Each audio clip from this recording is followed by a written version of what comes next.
Women of the Bible, Leah and Rachel, continuing from Genesis chapter 30, verse 1.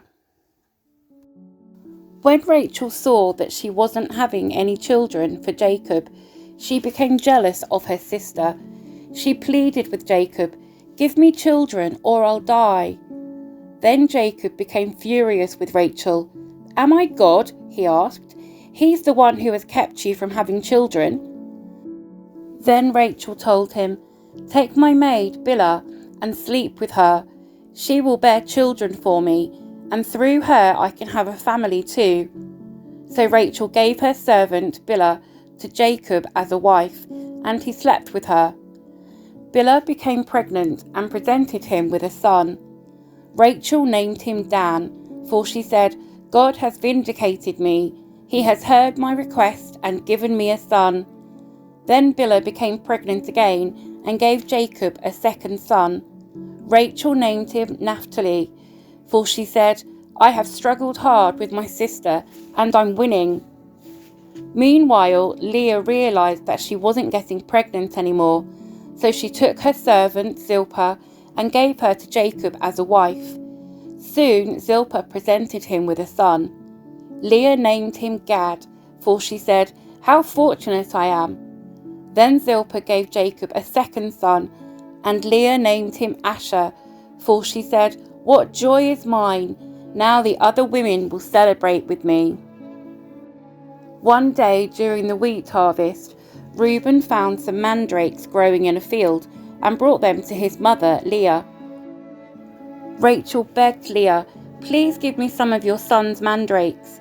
But Leah angrily replied, "Wasn't it enough that you stole my husband?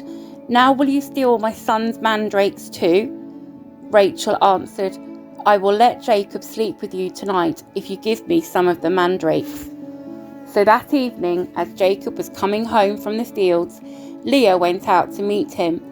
"You must come and sleep with me tonight," she said. "I have paid for you with some mandrakes that my son found." So that night he slept with Leah. And God answered Leah's prayers. She became pregnant again and gave birth to a fifth son for Jacob. She named him Issachar, for she said, "God has rewarded me for giving my servant to my husband as a wife." Then Leah became pregnant again and gave birth to a sixth son for Jacob. She named him Zebulun, for she said, "God has given me a good reward. Now my husband will treat me with respect, for I have given him 6 sons. Later she gave birth to a daughter and named her Dinah. Then God remembered Rachel's plight and answered her prayers by enabling her to have children. She became pregnant and gave birth to a son. "God has removed my disgrace," she said, and she named him Joseph, for she said, "May the Lord add yet another son to my family." Genesis chapter 35, verses 16 to 20. Leaving Bethel, Jacob and his clan moved on towards Ephrath. But Rachel went into labour while they were still some distance away. Her labour pains were intense.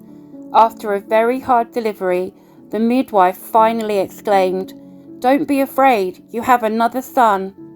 Rachel was about to die, but with her last breath she named the baby Benoni, which means "son of my sorrow." The baby's father, however, called him Benjamin, which means "son of my right hand."